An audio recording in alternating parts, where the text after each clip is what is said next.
अस्सलाम वालेकुम स्टूडेंट्स। हम पिछले लेक्चर्स में रिस्ट्रेनिंग के बारे में कुछ पढ़ चुके हैं। ठीक है, आज हम इसको दोबारा रिवाइज़ करते हैं और मेनली जो आज की रिस्ट्रेनिंग में हमारा फोकस होगा वो बोवाइन रिस्ट्रेनिंग की तरफ होगा। बोवाइन फैमिली जो है वो कैटल बफलो को इंक्लूड करती है, इसमें याक भी आ जाती हैं। ठीक है, याक, कैटल, बफलो, ठीक है, ये बोवाइन फैमिली में आ जाते हैं। So first of all, what is restraining? Act of controlling movement and activity of animal is known as restraining. For various purposes we do the restraining process. We need restraining of the animal for medication, for surgery, in case of horses, and in case of cattle, buffalo, we need it for shoeing or hoof cutting, and for some examination like buccal cavity, mouth की cavity को buccal cavity कहते हैं, उसकी examination के लिए हमें animal की restraining करनी पड़ती है। इसके अलावा आइज़ की एग्जामिनेशन के लिए हम रिस्ट्रेनिंग करते हैं।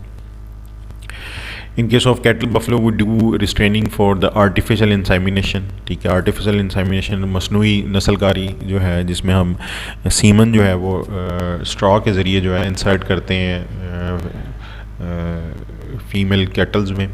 उसके बाद जो मेटिंग के लिए हम रिस्ट्रेनिंग करते हैं। ठीक है, मिल्किंग में कुछ एनिमल जो किकिंग का प्रोसीजर करते हैं तो उनको रिस्ट्रेन करने के लिए हम मिल्किंग में वंगा का इस्तेमाल करते हैं। ठीक है, पिछली दो टांगों को 8 नॉट के ज़रिए जो बांध दिया जाता है उसको वंगा कहा जाता है, या हॉल्टर।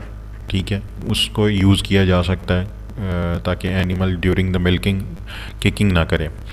और इसके अलावा कोई भी अदर प्रोसीजर जिसमें ज़रूरत पड़े एनिमल के करीब जाने की और उसके ऊपर कोई एग्जामिनेशन की या कोई प्रोसीजर अप्लाई करने की, इंजेक्शन लगाने के लिए, तो हम रिस्ट्रेनिंग का जो प्रोसीजर है उसको फॉलो करते हैं। अच्छा, अब दो तरह के वर्ड हैं जो कि कैटल बफलो की रिस्ट्रेनिंग में हम लोग इस्तेमाल करते हैं। एक है restraining and where is the other one is casting. ठीक है, रिस्ट्रेनिंग एंड कास्टिंग अगर कहीं पे भी आता है तो it means to restrain just to control the movement of animal while standing. ठीक है, जब वो खड़ा हुआ है तब उसकी मूवमेंट को कंट्रोल करना रिस्ट्रेनिंग कहलाएगा। जबकि कास्टिंग जो है to lie down the animal for, animal को नीचे ज़मीन पे लिटा देना। ठीक है, in case of cattle buffalo for teeth surgery, for any other surgery which can not be performed in standing position. ठीक है, और इन केस ऑफ टॉर्शन ये जो बल पड़ जाता है इनमें कैटल बफलो में, ठीक है, तो उसके केस में जो है वो हम उसको लिटा के, तो लिटाने के लिए हमें कास्टिंग का प्रोसीजर अप्लाई करना पड़ता है। ठीक है, उसके बाद रिस्ट्रेनिंग की ज़रूरत क्यों पड़ती है? For safety of the examiner and the handler. ठीक है, जो हैंडलर है उसकी सेफ्टी के लिए भी, और जो एग्जामिनर है, जो एग्जामिन करेगा, जो डॉक्टर है या जो टेक्नीशियन है, ठीक है, जो कि कोई प्रोसीजर अप्लाई करने लगा है, तो उसके सेफ्टी के लिए जो है वो रिस्ट्रेनिंग की ज़रूरत पड़ती है। ठीक है, तो इसमें जो है एनिमल जो है वो किक कर सकता है, ठीक है, बाइट कर सकता है, ठीक है, धक्का दे सकता है। तो इन चीज़ों को फॉलो करते हुए रिस्ट्रेनिंग की ज़रूरत पड़ती है। उसके बाद फ़ाइट और फ्लाइट डिस्टेंस जो है वो एनिमल का वो 15 to 20 फीट होता है, और इस रेंज के अंदर जाने के लिए हमें एनिमल की जो है वो रिस्ट्रेनिंग करनी पड़ती है। For safety of the animal, ये एनिमल की सेफ्टी के लिए भी ज़रूरी है, and for the easy conduction of the procedure, जो भी प्रोसीजर फॉलो किया जा रहा है उसके ऊपर, उसको भी इजीली परफॉर्म करने के लिए रिस्ट्रेनिंग की ज़रूरत पड़ती है। इसके अलावा ये जो रिस्ट्रेनिंग है ये एनिमल की अटेंशन को डाइवर्ट करने के लिए भी की जाती है, ताकि एनिमल जो है वो प्रोसीजर आराम से अप्लाई करने दें। Then types of restrain depend on age of the animal. ठीक है, एनिमल की एज क्या है, सेक्स ऑफ द एनिमल। अच्छा, इसमें फिर सेक्स ऑफ द एनिमल देखा जाता है कि एनिमल जो है वो मेल है तो उसमें रिस्ट्रेनिंग की ज़्यादा ज़रूरत पड़ती है। फीमेल के केसेस में रिस्ट्रेनिंग जो है वो उसकी फोर्स की भी कम ज़रूरत पड़ती है। Then availability of the facilities. ठीक है, रिस्ट्रेनिंग के लिए हमारे पास फैसिलिटीज़ कौन कौन सी अवेलेबल हैं, लाइक हमारे पास क्रश है या नहीं है, अगर क्रश नहीं है तो उसका अल्टरनेटिव मेथड हम क्या यूज़ करेंगे। ठीक है, तो ये सारी चीज़ें जो हैं वो रिस्ट्रेनिंग के मेथड्स के ऊपर डिपेंड करती हैं। और इसके अलावा जो चौथी चीज़ डिपेंड करती है रिस्ट्रेनिंग के मेथड के लिए, वो है हमारे पास टास्क टू बी परफॉर्म। आपने एग्जामिनेशन करना है, आपने सर्जरी करनी है, ठीक है, तो उसकी बेस के ऊपर आप डिसाइड करते हो कि एनिमल को रिस्ट्रेन करना है या कास्ट करना है, ठीक है। Then we have methods of restraining, उसमें फ़िज़िकल या विद और विदाउट इंस्ट्रूमेंट आ जाता है, साइकोलॉजिकल या नॉन कॉन्टैक्ट, या इसको वर्बल मेथड ऑफ रिस्ट्रेनिंग भी कहते हैं। Then we have chemical method of restraining, जिसमें ड्रग्स को इस्तेमाल करते हैं। ड्रग्स में हमारे पास सेडेटिव जो कि नीम बेहोश एनिमल को कर देती हैं, या एनेस्थीसिया जो केमिकल उसको दिया जाता है, ठीक है, ताकि एनिमल जो है वो सेडेट हो जाए, नीम बेहोश सा हो जाए। देन कम्बिनेशन मेथड, और समटाइम्स हमें एनिमल को जो है वो फिज़िकली रिस्ट्रेन भी करना पड़ता है, केमिकली रिस्ट्रेन भी करना पड़ता है, और इवन जो बेसिक रूल है उसमें हमें सबसे पहले वर्बली जो है वो रिस्ट्रेन करना पड़ता है। तो ये जब हम 2 या 3 मेथड्स को कंबाइन करके रिस्ट्रेनिंग करते हैं तो उसको हम कम्बिनेशन मेथड ऑफ रिस्ट्रेनिंग भी कहते हैं। फ़िज़िकल मेथड में हम जो है वो फ़िज़िकली इंडिविजुअल भी रिस्ट्रेन कर सकते हैं, ठीक है, एनिमल का जो ईयर है वो होल्ड करके, ठीक है, नोज़ जो है होल्ड किया जाए, या फिर ये कुछ इंस्ट्रूमेंट्स हैं जिनका इस्तेमाल करके जो है उसको कंट्रोल किया जा सकता है, जैसे हेड कॉलर है, ठीक है, कैटल बफलो के केस में हाल्टर है, ठीक है। उसके बाद गैग्स हैं जो कि माउथ कैविटी को ओपन करके उसकी एग्जामिनेशन के लिए यूज़ किए जाते हैं। देन क्रेडल है, ठीक है, इनके ये नेक रीजन के ऊपर अप्लाई किया जाता है, ये आगे हम चल के डिस्कस करते हैं। देन क्रश, जो कि ऑलरेडी मैं आप लोगों के साथ डिस्कस कर चुका हूँ, ये एक फ्रेम बना होता है जो कि फिक्स भी होता है और मूवेबल भी होता है, ठीक है, और इसके अंदर एनिमल को जो है वो फिक्स कर दिया जाता है और एनिमल की मूवमेंट जो है वो रिस्ट्रिक्टेड हो जाती है। उसके बाद मिल्किंग हॉबल्स की टेक्निक जो है वो भी हम इस्तेमाल करते हैं फिज़िकल मेथड में। सबसे पहले हम हेड कॉलर की तरफ चलते हैं। The head collar is an effective device for controlling the animals, mostly used with the horses and cattle. Buffalo may be useful applied to the cattle and buffalo, और consist of pole piece. इसमें पोल piece ऊपर front पे होता है, ठीक है, 2 चीक pieces side पे होती हैं, नोज़ बैंड और जॉल पीस, ठीक है, नीचे वाली साइड पे जाके वो होता है, ठीक है। इसमें ये जो हेड के बिहाइंड आ रहा है इसको पोल पीस कहते हैं, नोज़ के ऊपर जो आ रहा है नोज़ पीस है, ये जा के ऊपर नीचे से गुजर रहा है उसको जॉल पीस कहते हैं, और ये साइड पे जो है 2 चीक पीस हैं। उसके बाद आ जाता है हमारे पास हाल्टर। प्राइमरी मेथड ऑफ रिस्ट्रेनिंग है ये, ठीक है, can be made of cotton, nylon और ट्वाइन जो है उसके रोब की उसकी बनाई जा सकती है।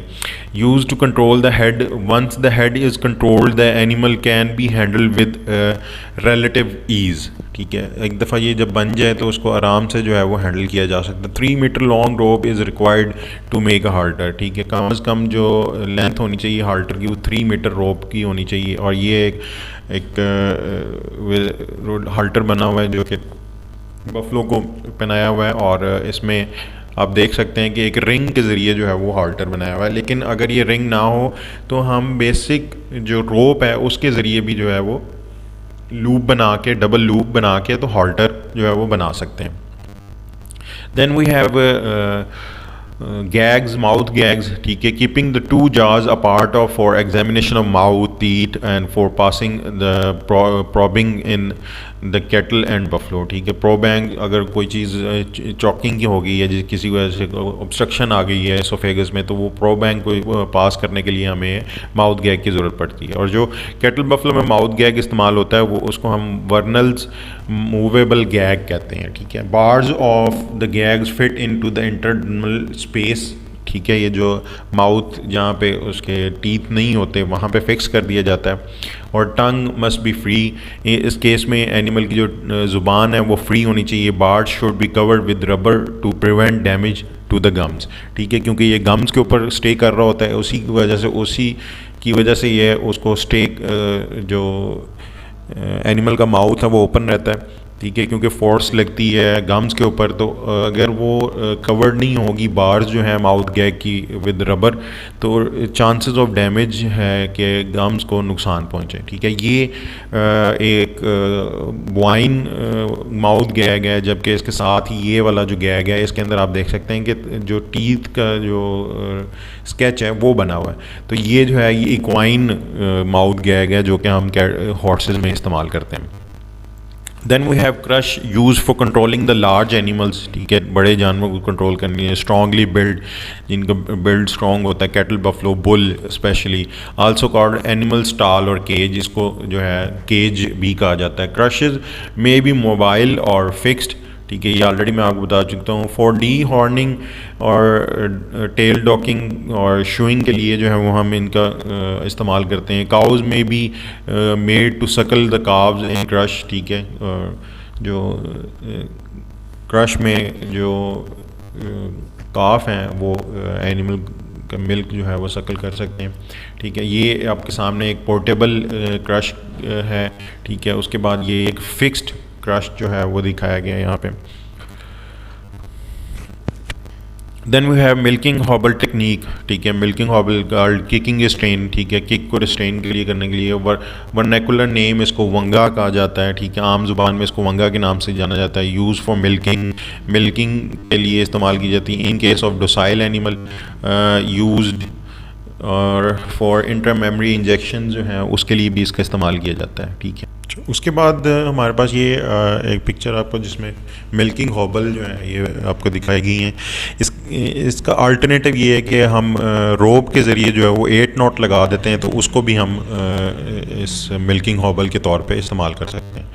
ठीक है, और ये कांट किक डिवाइस है जो कि फ्लैंक रीजन में उसको लगाई गई है और अडर के करीब जो है ये फिक्स हो जाती है। ठीक है, ये पिक्चर में आप लोग देख सकते हैं यहाँ पे, और इसकी वजह से जो है एनिमल जो है वो किकिंग करना छोड़ देता है। Then there is cradle.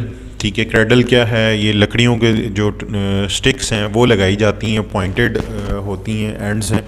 ठीक है, 10 और 12 pieces of wood are strung on the two pieces of cord and put around the neck of the animal and tied along around the crest। ठीक है, जो नेक की क्रस्ट बन रही होती है, जो कब बन रहा होता है उसके जो करीब है ये बांधा जाता है। इसकी वजह से प्रिवेंट ऑफ बाउंड लिकिंग, और एनिमल जो है वो मिल्क सक्लिंग भी नहीं करता।